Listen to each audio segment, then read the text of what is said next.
Right. Gently close your eyes.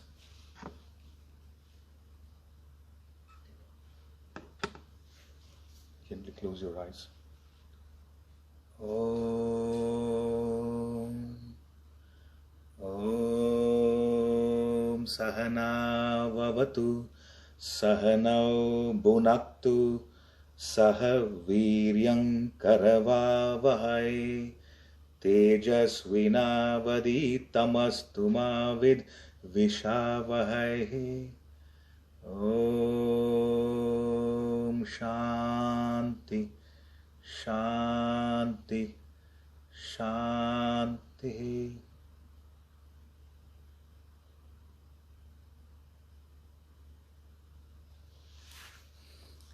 Self-care manual.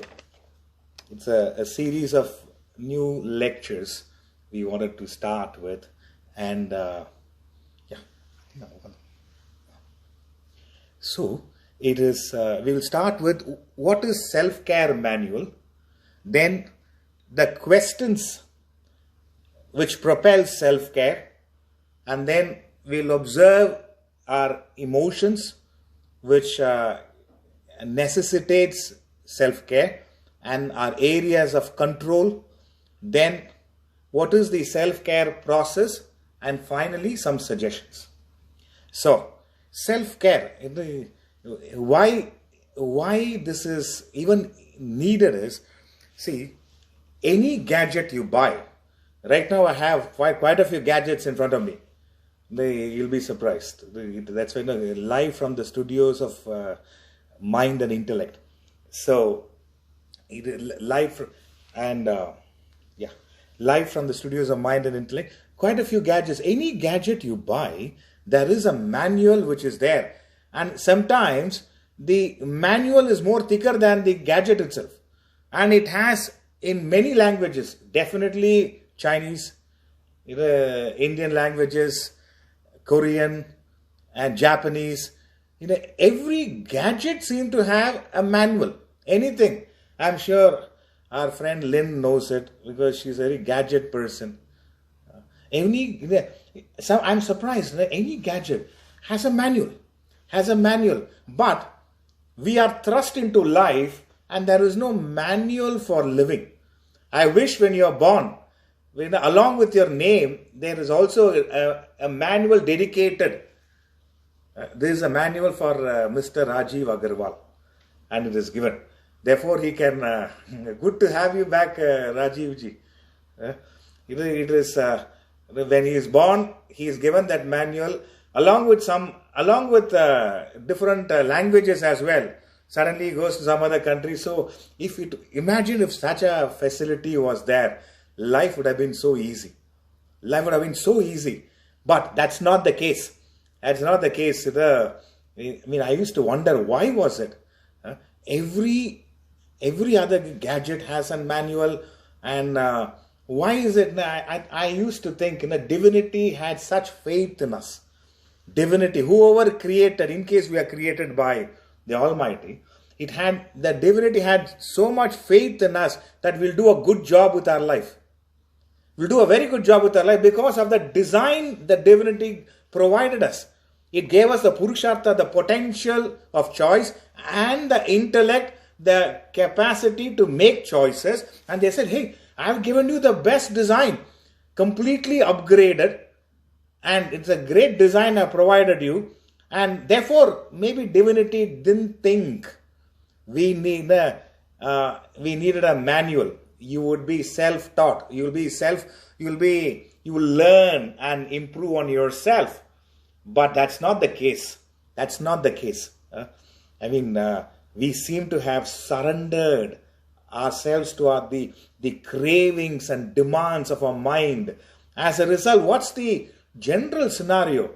The prevalence of depression, prevalence of anger, fear, insecurity are alarmingly high now.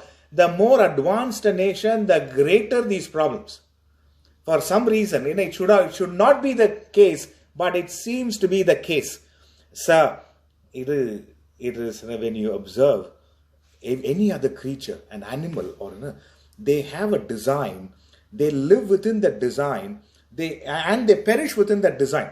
They can't live apart from the design. A cow will be a vegetarian all its life. It cannot live apart from its design. A tiger will kill and consume its food. So they all live within a design and then perish within a design. A human being alone, the design is you could be the most beneficial person or you could be worse than a tiger.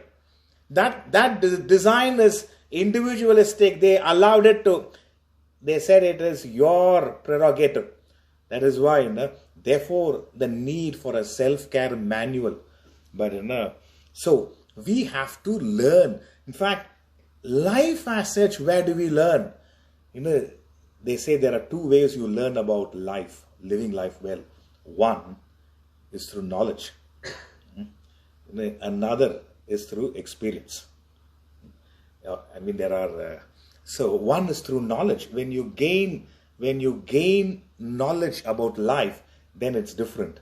Second is we learn through experience. And in fact, there's a third aspect. You learn through others' experience. So if there are three aspects now. But how are we predominantly seem to learn through experience. Even through others' experience, we don't learn much. We seem to learn through our experience. There are people, they don't learn through their experience as well. But that seems to be the scenario. That's why they say living is a skill, is an art, is a technique. Just because we live 30, 40 years does not mean we have gained that technique. It is how well we lived our life that matters. I would say a master class on life. How to deal with it in such profound ways. What we are capable of and what we seem to be doing is two different things completely. So, think about it. My guru, he used to give us one. He used to give us one story, a very witty story, but it conveys a lot. It conveys a lot, and it's actually funny. People laugh about it, but how much people will? There is a deep message in it. There was an archer, was a very famous archer, and he seemed to have won. Some of our regular class members, when I mention that story, they will pick it up. But anyway, for those who are listening, every time, even if you listen, you've heard it, imagine if you hear it, you listen to it as if it's the first time. It's very different. So, there was an archer. Listen to it carefully. There was an archer, very famous archer. He seemed to have won various battles, and there was one particular city he visited for a competition, and in that competition, he was there. He was in the initial rounds, preliminary rounds. He went through, and finally he had to. He was in the final round, and just before the final rounds, the day before the finals, they were mentioning there seems to be one archer here, and he's been very, very successful. He's very successful. He's been getting, he's hitting targets. His target reach is 100% because he's able to 100% target every time. And then this archer, a young archer who was very successful, he wanted to meet up with this archer because this young man, his target, his success rate was only 60-70%. So he went up to the other archer whose target rate is 100%, and he went up to the archer and said, everybody talks about you, and your success rate is 100%. I came here to learn from you. And to which the other archer, he said, look here, I can help you, but I can't be sharing this with everybody. Send your people away. So he sent his secretaries away, and it was one-to-one. This archer was an old guy and was talking to another archer who was a young guy and was won various championship. And he said, there's one problem with you. You draw the circle and then shoot. I shoot and then draw the circle, he said. As a result, I've been successful 100%. He said, I shoot and then draw the circle. You draw the circle and then shoot. I shoot and then draw the circle. We may laugh at it, friends. That's what we are doing. We live our life and try to learn about life. It's as absurd as the archer. As absurd as the archer. We seem to live our life and then learn to live about life, learn to know about life. See, that's why I say living is a technique, a skill, an art. And whoever has mastered that art, it's like music to ears. You find a flute player or a sitar player who has mastered that art. When they are playing that instrument and you are there, you are mesmerized with that music.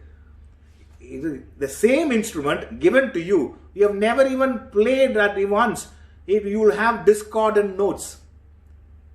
There was a great Tamil poet, he said, the divinity is addressing a human being. He said, I made a beautiful veena. Your life is like a beautiful musical instrument.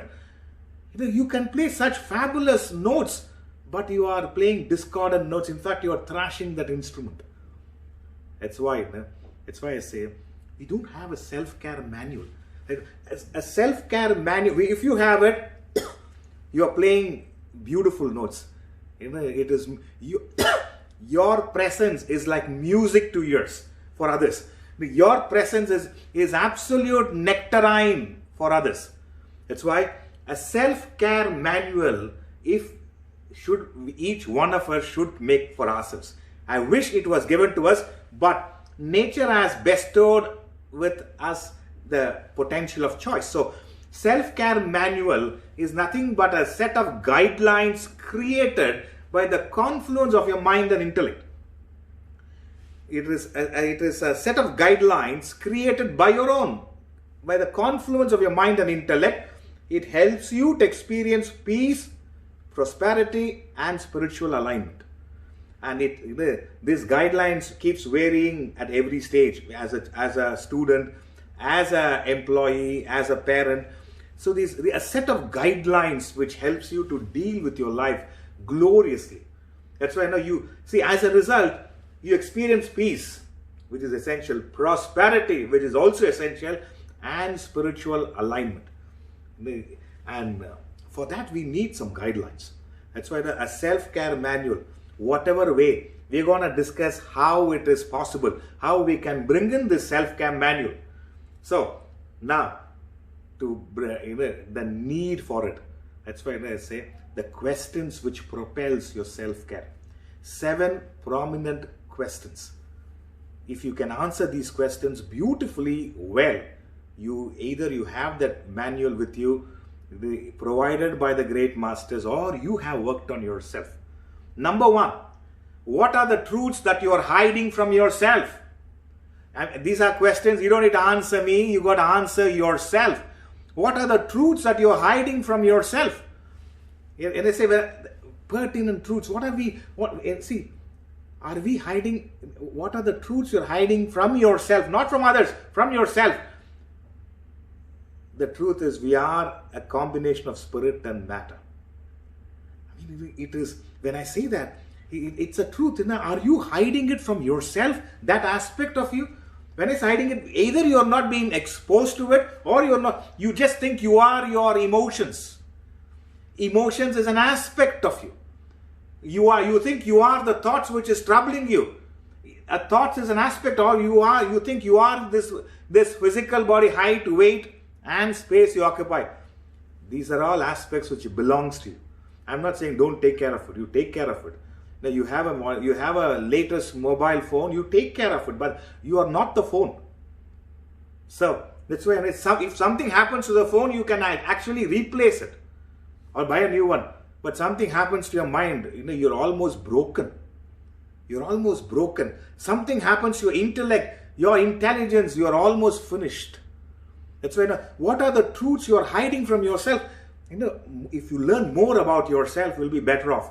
Number 1. Number 2, the second question, what are the areas you're having difficulty in developing acceptance? What are your areas where you have difficulty in developing acceptance? I said again, these are questions you got to answer yourself. If those who have developed a sense of acceptance in major areas of life, I'm telling you, they have a self-care manual. They have worked on themselves. What are the areas you are having difficulty in developing acceptance or bringing in acceptance? That's why my notion is eventually we have to accept everything. Whether you like it or not, non-acceptance, for your own peace you have to accept. Your own peace you have to accept. Eventually that is the choice you have to make. Many of us forcefully make it, or even we don't do it. So how many of us we have a powerful acceptance? See, what are the areas where you having difficulty in developing acceptance? Next, are you dealing with anger, fear, sadness in a proper way, or are they controlling you? Are you dealing with, I'm just giving a few negative emotions, anger, fear, sadness in a right way, or are they controlling you? If you are able to deal with anger, see, anger, nothing wrong with anger. You are using it at times, but there is no question of anger as such, just as an expression. Fear, I'm not saying don't have fear. Fear should be there, but the right fear. Am I living up to my expectations? Am I being true to myself? The right fear. Every time I have a lecture, a little fear is there. Am I doing my best? A little fear. So, little fear is not the problem. But the problem is when you start fearing fear itself. Everything is fear. I have known one person, when they start fearing fear itself, you ask them a question, they are perturbed. The answer, it is, are you dealing with anger, fear, sadness? Suffering is a part of our life. It's optional. It's optional. Suffering is optional. It is, pain is inevitable. Suffering is optional. So, are you dealing with that properly, or are they controlling you? Then, what layers of shame do you need to let go? What layers of shame do you need to let go? And, see, everybody has some level of shame. Some level of shame. When I say shame, that's why it's personal. Some level of shame. So,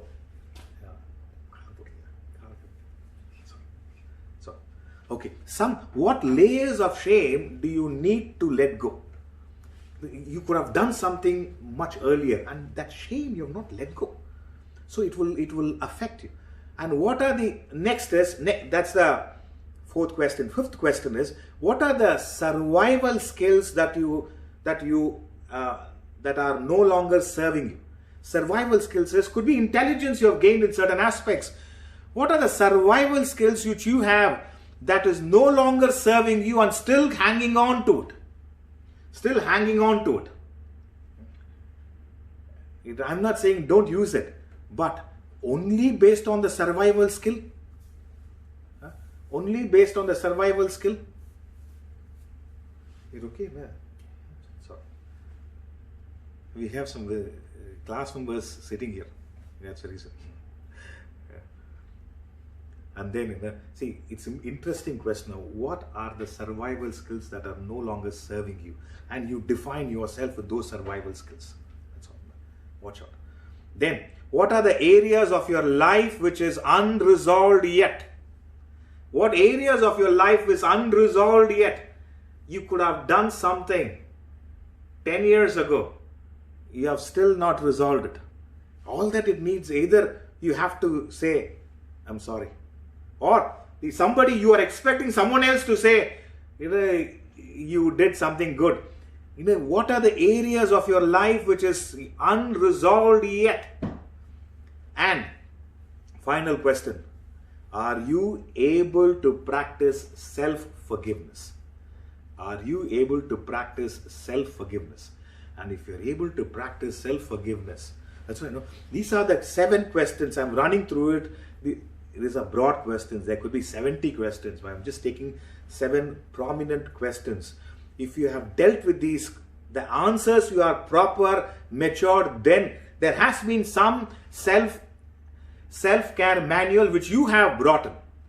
What are the truths that you are hiding from yourself? It's not that you're hiding, you don't even know. That's the reason we are right now doing chapter 9. It's called the yoga of royal secret and royal knowledge. It is called the yoga of royal secret because that knowledge is not known. That knowledge, who you are essentially is not known. So, what are the truths that you're hiding from yourself? What are the areas you're having difficulty in developing acceptance? Are you dealing with anger, fear, sadness in a proper way, or are they dealing with you? Are they controlling you? What layers of shame do you need to let go? There is enormous peace in letting go of shame. It is that's why you always it is when you may feel shameful for what you have done, but you have to let go. And what are the survival skills that are no longer serving you? You'll be surprised when you're able to deal with it. What are the areas of your life that are unresolved yet? Something I find, especially in the Western community, something happened when they were 6, 7. They are 50, still can't deal with it. It's still unresolved. And then, are you able to practice self-forgiveness? Self-forgiveness. I'm always telling you that every time you look at yesterday's mistakes with present day's maturity, it looks faulty. You can never forgive yourself. So self-forgiveness. To forgive yourself, it is that's when you let go of the guilt towards yourself, you're able to forgive yourself. The guilt. If you can't let go of the guilt, you can't practice self-forgiveness. So the 7 questions, these are broad questions. If your answers are, yes, I can deal with all this, I'm not hiding any truth. I know what the truth is, I'm working towards it, and I have accepted various aspects of life as it is. You will accept death as well, as the inevitable transition. And anger, you would use only certain emotions. Anger also, only you'll use it, never lose it. Fear, the right aspect of fear, or there's no sadness as such, it's just another experience. Shame. Now, if there is a shame, there is a thing you go through, you are able to, you don't have, that's when you need to have courage to apologize, to say sorry. I'm not talking about those who, for every sentence they say, I'm sorry, not that way. If you've done something, you need to be courageous enough to say, I'm sorry. So therefore there's no shame on you. You have done something, you have apologized, and you're carrying on. Survival skills, you had certain survival skills at that time. It may not be serving you. You understand that. Anything which is unresolved, if you can mentally resolve it, then you're all right. And then finally, practicing self-forgiveness. If the answers are right in you, you're okay. That's why, if your answers are, if you are still not convinced why you need it, then next I say, observe certain emotions. Observe certain emotions. Why? The need for a self-care manual which you have to create. I wish we had given, when that is the reason in India, very early age, they were sent to a Gurukul. They learned this, these techniques. There was a manual which they brought to themselves. Number 1, observe your emotions. Bitterness. Bitterness shows where you need to heal, where you are, the areas where you are still holding on to judgments. Judgments of others and judgments of yourself. You feel bitter because you hold on to certain judgments of others. And as a result, you meet a person, or thought of the person is a lot of bitterness, or to yourself. See, why I'm telling you, many times when you observe your negative emotions, you're able to deal with it. So you know what's happening. Next is resentment. Some of your resentment shows that you are living in the past and not allowing the present to be as it is. Any kind of resentment you go through, which means you can't let go of the past. You can't let go, you can't let go of it. And as a result, you hardly are in the present. Resentment. So that's another great pointer. Next is guilt, as I mentioned. Guilt. Again, it shows that you are living a life according to other people's expectations, not according to your expectations. Especially the last 20 years of your life, if you have this thought, all this life I was servicing others' expectations of me, and I never lived up to my own expectations. That guilt says something. That guilt mentions something about yourself. So, and then disappointment. Disappointment is where you're putting efforts in the areas of your interest, but you're not getting the desired results. You're disappointed. You are putting in effort in the areas of your interest, but it is not happening your way. It is not happening your way. Then, anger. And I did mention here, anger shows that what you're passionate about, where your boundaries are, what you believe and the need, what you believe in, and the necessity to change in yourself and others. I repeat, the anger you go through when you observe is that it shows where the areas where you're passionate about. And then where your boundaries are, somebody trespasses your boundaries that you have set, there's anger. And what you deeply believe and that which needs to be changed in yourself and others, anger. When you observe anger in this aspect, and discomfort, when I say discomfort, shows that you need to pay attention right now to what is happening. Any discomfort, even at the physical level, you go through discomfort. It shows that you need to pay attention to that aspect right now. So that if you observe these emotions, bitterness, guilt, resentment, disappointment, anger, discomfort, along with the 7 questions, if you are not convinced with that, if you find it difficult to answer those 7 questions, look into these emotions. How are you dealing with it? If you are dealing with it, if there is no discomfort, or if whenever there's a discomfort, you're able to take corrective measures. Anger, that's why even when anger is directed towards yourself, meaning you work on yourself. Guilt, that's when it is you're able to let go of the guilt. I'm telling you, especially last stages of your life, if you're filled with guilt, that's the worst experience you can have. Whatever you have gained will not service you. If you process a lot of guilt, and that's why early in life, if you have a self-care manual, you are free from your guilt. You will not do that. Resentment. I wish that resentment is there. Now you're holding on to the past, holding on to or bitterness.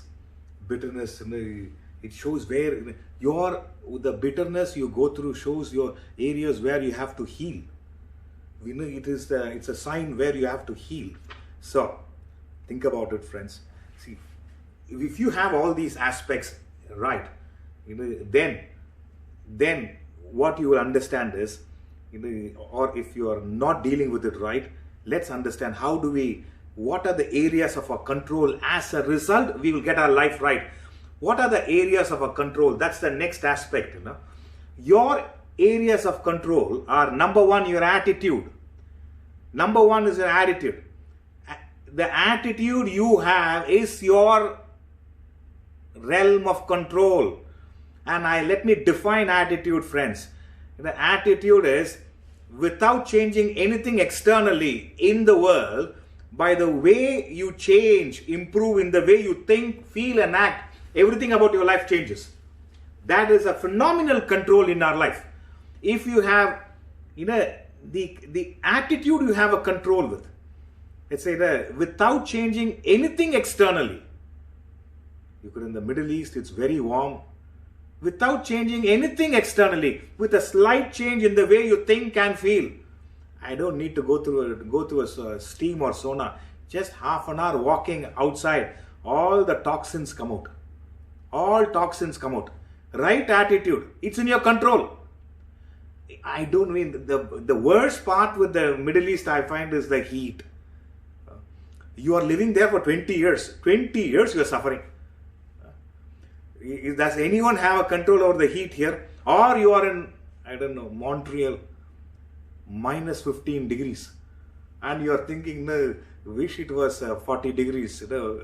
All those things. Your attitude should be in your control. Should be in your control. Then you see the life, it is different. Your boundaries. When I say boundaries, at the material level, you set your boundaries. That's the budget you have at the material level. At the physical level, you set your boundaries. That's the discipline you go through. At the emotional level, you set your boundaries where you don't get attached to beyond a point.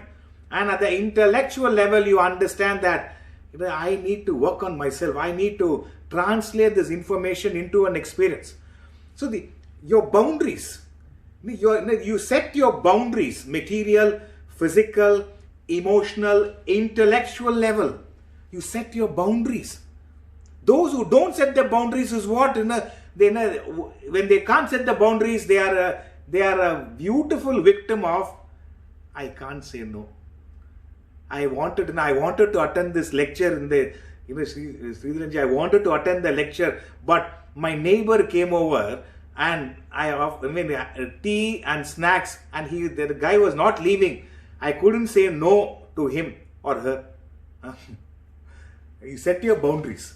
We have this class member, Sanjay Sen, always say, Friday evening 6 o'clock class means he's there. Every man, he has set his boundaries. Anyone has to meet him, they will either meet him before 5 or after 8. You set your boundaries because that matters most to you. Next, you have a control over your words. You have a control over your words. If everything that comes out of our system is not healthy, your spit, your sneeze, your the excretory matter, the only thing which could be pleasant and courteous is your words. Once you speak the unspeakable words, you cannot be forgotten. You can only be forgiven. Understand that, friends. Words.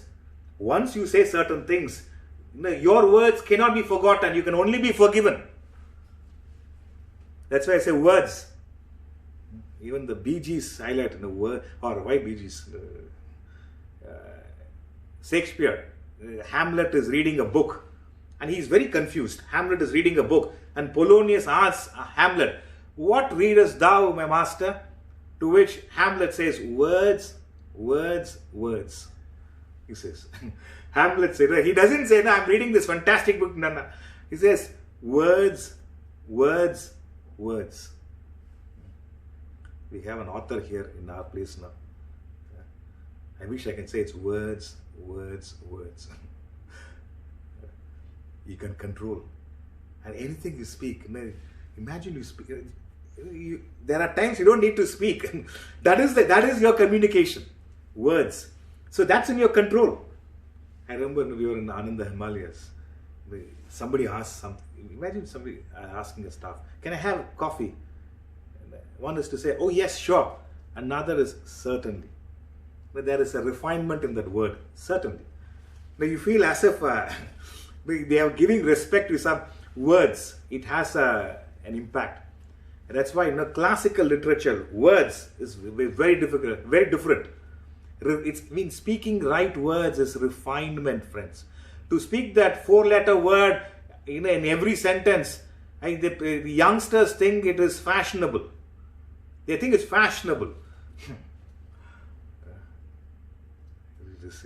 And I have known some motivational speakers, so-called motivational speakers, using it every sentence, especially in the United States. I think it works. That's the language they understand, I guess. So it is words. So you should read some of the classical literature. I suggest you read Oliver Goldsmith, The Vicar of Wakefield. Even the Britishers don't read. Can you imagine? They say, really, you were born and brought up in England? No, from Chennai only. But thanks to my master, he exposed us to all that. the Oliver Goldsmith, he's actually tarnishing a fellow in that book. It looks so refined. Almost the fellow says, can you speak a few more sentences? It's like that. Such refinement in language. Such refinement in language. Words. It's in your control. Your efforts is in your control. Either you put in effort, not put in effort is your control. And your actions. When I say actions, it is efforts is the direction you give to your actions. So, your areas of control, friends. Your attitude, the boundaries you set, material, physical, emotional, intellectual, your words, your efforts, and your actions. It is, I can have, ecstasy, the drug, in my hand. It is there. Unless I put in and then take it, it doesn't happen. Action. You have a control over your action. It could be a road rage. Somebody overtakes you. You want to give a piece of your mind. Action level, you withdraw. It could be in your control. I heard of people, road rage accident, destroying another person. Your attitude. That's why without changing anything externally, with a slight change in the way you think and feel, everything about your life changes. Everything about your life changes. Incredible if only that happens. If you have a control over your attitude, I'm telling you, peace will never leave you. Our attitude is others control you. Can you imagine you're driving a beautiful car, Maserati, it has airbags everywhere and beautiful music system. Beethoven in a symphony number 5 is playing. One fellow in a Picanto comes in front and disturbs your attitude, and you get into an anger. Picanto is, I think, Kia. Those in Middle East, they will know. For some reason, I like that. I always try to. I have known one fellow where how fast he goes. That is his attitude. He wants to prove that I could have a small car, but I can drive fast. And one fellow and he can alter your attitude. Can you imagine? Can you imagine? They always say, you go for a walk, and then there's a big villa there. There's a dog barking at you. You're walking and they're barking at you. And you also bark. You also look at it and bark at the dog. What should I call you? So it's an attitude, boundaries, words, efforts, your action. These are in your control. These are in your control. So that's why I'm saying. So if you are able to deal with it, the 7 questions and the negative emotions I said. If you are able to deal with all this well, provided what in your areas of control is right. Okay. Now, there's a beautiful saying. Burn your bad habits before it burns you. Burn your bad habits before it burns you. Now, the self-care process, friends. Stages in self-care. First, we will discuss the self-care process. In that, the stages in self-care. First stage in self-care. If you want to bring it up, if you may not have the self-care manual with you, if you have to bring it up, what is the process involved in it? There are stages. The first stage is what I call as comfort zone. Comfort zone. Comfort zone is you're very comfortable in the present. Ramatirtha calls it as pig's contentment. It's a very rude statement to make. A pig is very content in the filth, in the dirt. And you can't convince a pig, hey, why don't you just come out of it? A pig is very content in it. He talks about many people, human beings, he says, many people are having a pig's contentment. In the modern context, we can't use it. Then, there are many people who have pigs as pets also. So that also we can't say. So they're using comfort zone. The first stage in the self-care process is comfort zone. Comfort zone simply means the familiarity of your yesterday keeps you in the comforts of your today, preventing you from facing the challenges of tomorrow. That's your comfort zone. Comfort zone is, it grounds you in the familiarity of your yesterdays, keeps you in the comforts of your today, preventing you from facing the challenges of tomorrow. Very comfortable. There are many people at work, in relationship. Once you get used to it, you start compromising. Could be work, could be relationships. You're very comfortable. Better to be with a terrible partner than with no partner, or I don't know. Better to have some work than to have no work. You have got into that comfort zone. Very difficult. The next is the fear zone. This is where the actual growth happens. Now, those who want to break the comfort zone get into the fear zone because they don't know what's going to happen. They start doubting their potential. They start doubting what's going to happen in the future. There's a lot of insecurities. When you break from your comfort zone, you get into the fear zone because you may know about it, but you're not sure. Then comes the learning. We're talking about the stages in self-awareness and self-care process.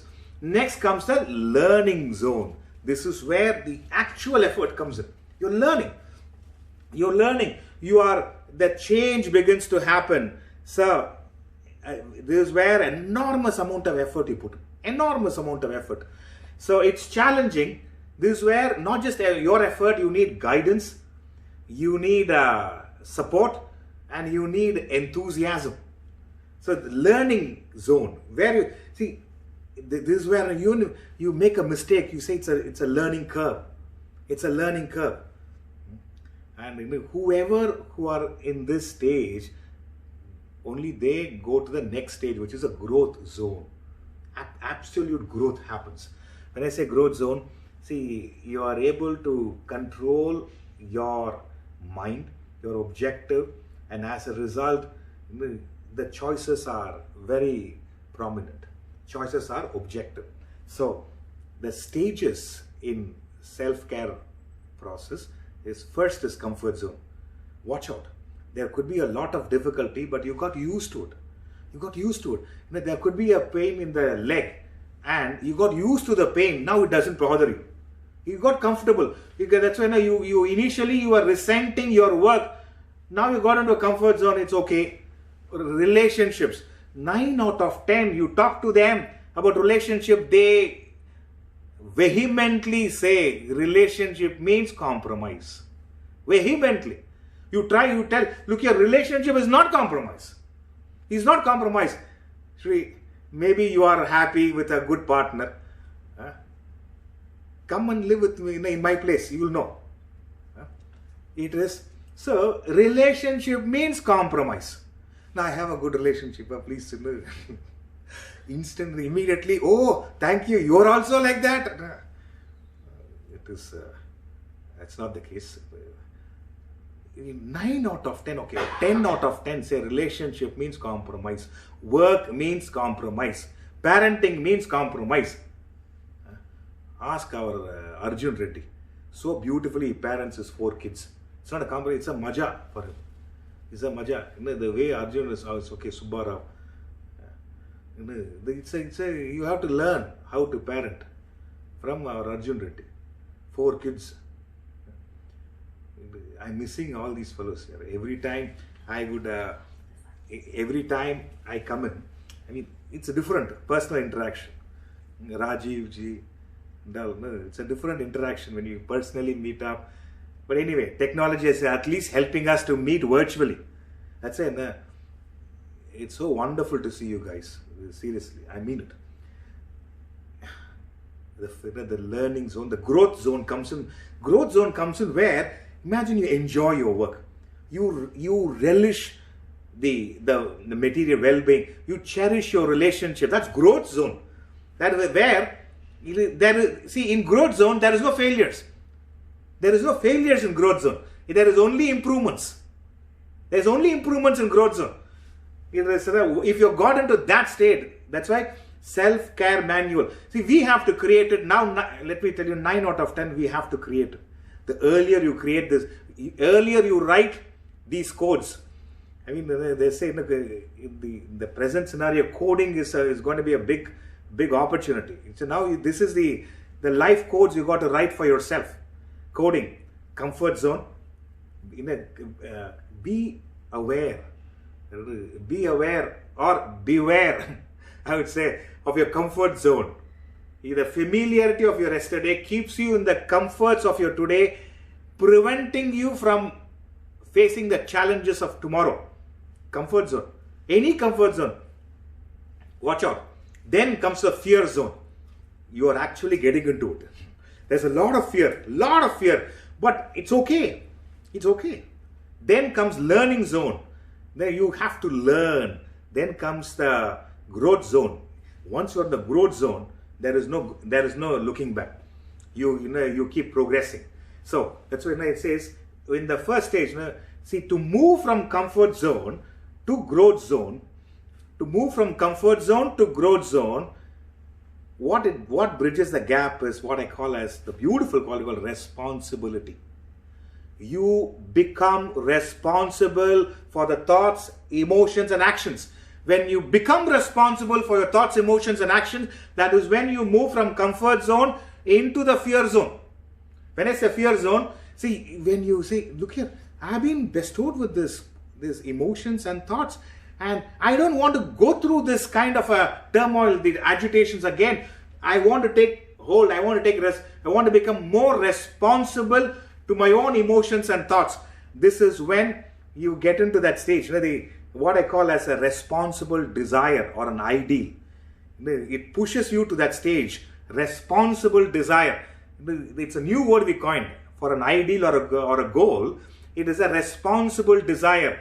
When you have a burning desire to achieve something in life, you will not take no for an answer. The shift from a comfort zone to fear zone is where you become responsible for yourself and for others, and that is when I say you develop a responsible desire, which is a goal or an ideal. And as I mentioned, when you have a burning desire to achieve something in life, you will not take no for an answer. That is a responsible desire. You will not take no for an answer. Edison, 10,000 failed experiment, he couldn't take no for an answer. He couldn't take no for an answer. When they asked him, 10,000 failed experiments, weren't you tired? He said, I came to know 10,000 ways of not doing it. He couldn't take no for an answer. Sir, that's why it is, then comes the learning zone. When I say from comfort zone to the fear zone, the shift happens when you have a responsible desire, which means you take See, friends, let me tell you, we have to take responsibility for our thoughts and emotions. You allow somebody to sit in the sacred space called mind and disturb your peace? Whose responsibility it is? If you have a beautiful villa, would you allow anyone else to come and stay just like that? Whose responsibility it is? You've got the sacred space called the mind. And it is your responsibility to place whoever you want them to be. That is when we take responsibility, there's a responsible desire, ideal. So that happens. And then that's when you get into the learning zone. Learning zone is, the first stage in the learning zone is what I call as visualization. And it is a process a lot of people have suggested. Visualization. See, when I say visualization, you are able to imagine the process involved, the results you can gain, and the life you can lead. It's a See, I'm not talking about, it's not a daydream, friends. You visualize. As a result, this is the process involved, and this is the goal to be achieved, and this is the life which I want to live. You visualize that process. So that's the first stage, is visualization. In fact, almost have the joy of experiencing the goal. And next comes, this is in the learning zone. Number one, visualization, learning. Next is aligning the choices. Having visualized your goal, what you could experience when you achieve that goal, I'm not talking about the craving for achieving it. You have visualized it. Therefore, you are able to understand the actions which is involved, the choices which you have to make. So the second stage in learning zone is aligned choices.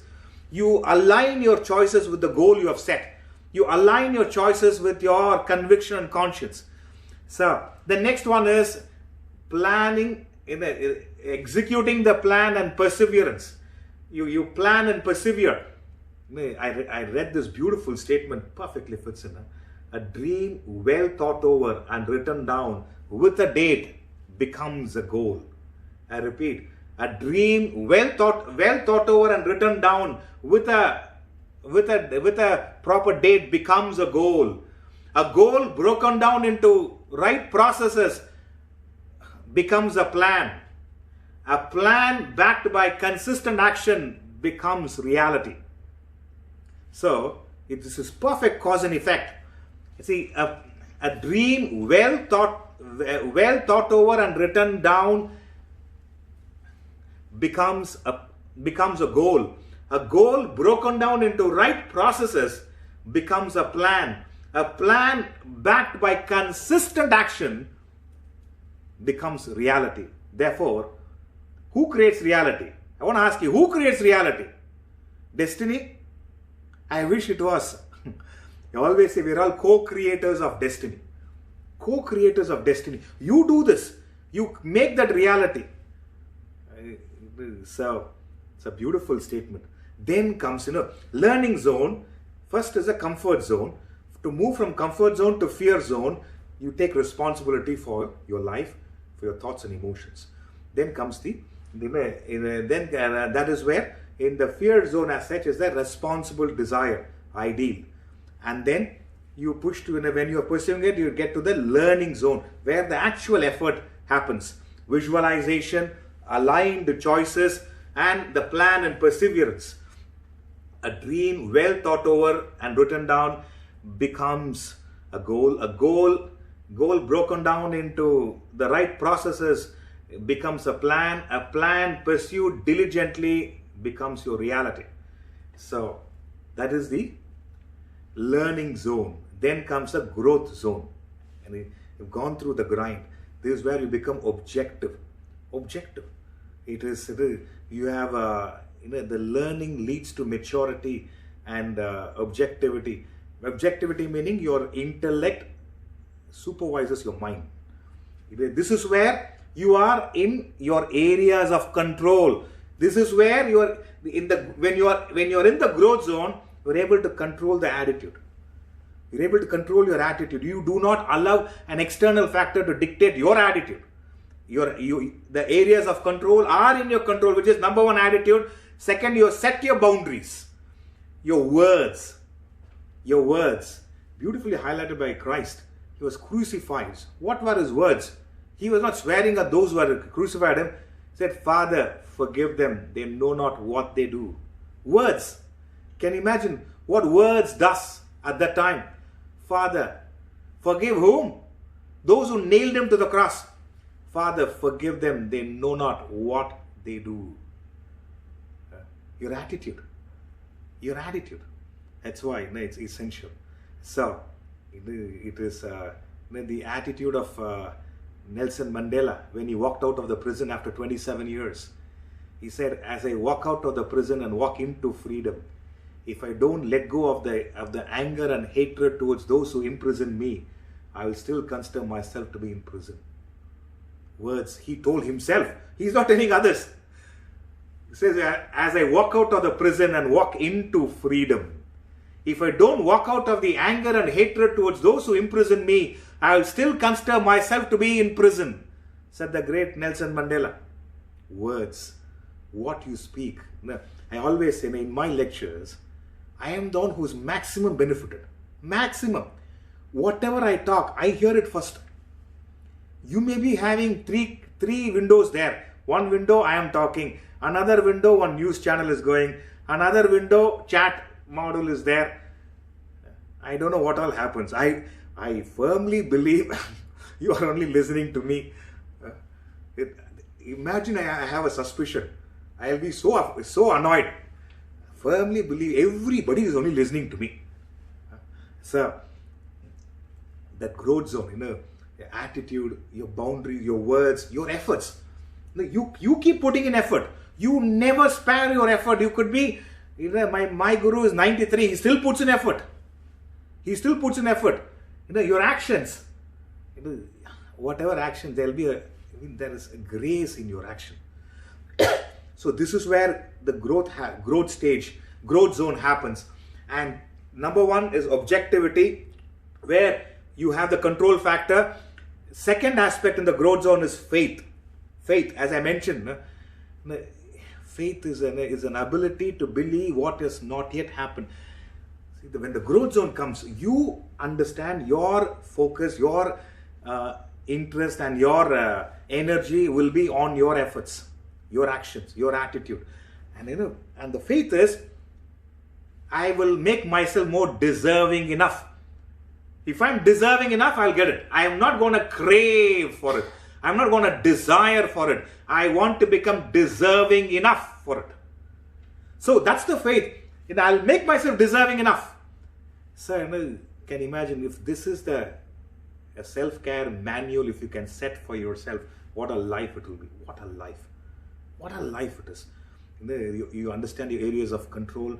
You move from your comfort zone to fear zone. This is where you take in responsibility, responsible desire as an ideal. Then in the learning zone, there is this visualization, aligned choices, and the plan and perseverance.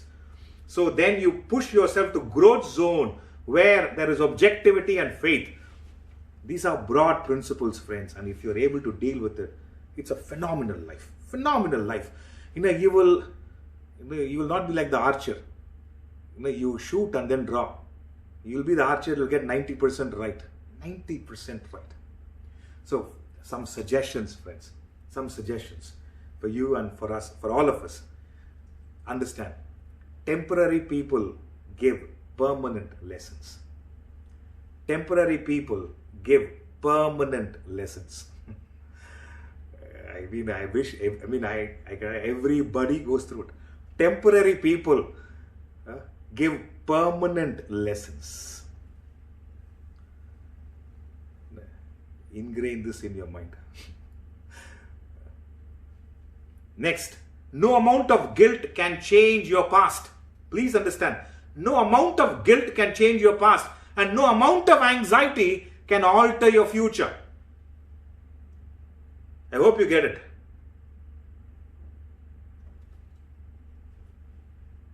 No amount of guilt can change your past. No amount of anxiety can alter your future. Therefore, what is the point in feeling guilty or being anxious? Suggestion is no. Your anxiety and guilt is destroying you than anyone else. Another one my guru used to always share. He says, wrong is wrong even if everyone is doing it. Wrong is wrong even if everyone is doing it. Everyone, parties till 4 in the morning. Wrong is wrong even if everyone does it. Right is right even if no one does it. Right is right even if no one does it. You wake up in the morning, spend some time on your mental fitness. Right is right even if nobody does it. Wrong is wrong even if everyone does it. What to do? Everybody is corrupted. Wrong is wrong even if everyone does it. Right is right even if nobody does it. Nobody does it. I would like to conclude with this statement. Self-care manual, if you have, you're better. The divinity is telling us, I have presented you with 2 choices. Divinity's words, friends. I have presented you with 2 choices. Evolve or repeat. Divinity has given us 2 choices. Evolve or repeat. 9 out of 10 are repeating it. Again birth, again death. Evolve. Divinity has bestowed with us the best of things, best of choices. In the design, it has given us 2 choices for everyone. Could be the president or the peon. It has given up with 2 choices. Evolve or repeat. It's your choice. Evolve or repeat. My choice I've made to evolve consistently, most consciously, diligently, every day. Evolve. Can I, where did I improve today and where can I improve tomorrow? Where did I improve today and where can I improve tomorrow? So either you are given two choices, evolve or repeat. So that is why I'm saying, think about it, friends. These are all, see, you can get to that ultimate state if you have the self-care manual. If you don't have it, even a dog lives a better life than us. That's what I'm saying. Even a dog lives a better life than us. At least it has pure emotions. So watch out. So think about it. These are all aspects which we need to work on ourselves. We have no idea what we are presented with. That's why I always thank the people who attend the lectures, because it gives an opportunity to bring out my best. So we are all given this, we are bestowed with two choices, evolve or repeat. Why would you want to repeat a mistake which you have done? Why would you want to repeat it? Temporary people give permanent lessons. Permanent people in your life don't give any lessons for you. Temporary people give permanent lesson. There are fellows, I can't forget my first love. When? You are 75. It happened when you were 14.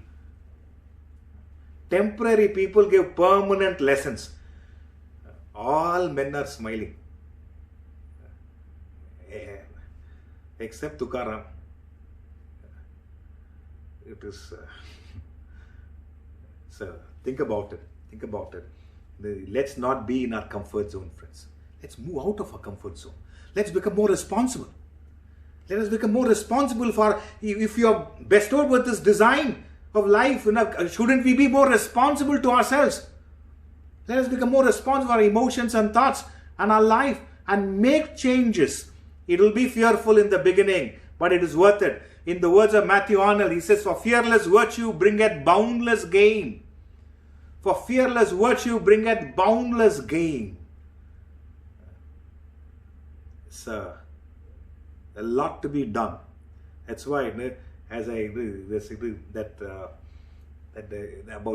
about the plan and person, a dream well thought over and written down with a date becomes a goal. A goal broken down into right processes becomes a plan. A plan backed by consistent actions becomes your reality. Therefore, friends, create your own reality. Don't suffer of the reality you are pushed to. Create your own reality. Understand your areas of control. I'm repeating it so that you will understand. Then tomorrow, when you face the day, is your attitude in your control? Your boundaries in your control, words, efforts, actions in your control. Work on it. Keep working on it and see the difference. Thank you all very much for your time, for your presence, for your efforts. I'll see you this Friday. We're having a special session this Friday. So on the Bhagavad Gita class. So I'll see you all. Thank you. I'm going to play a wonderful song. And I suggest you listen to it. I want you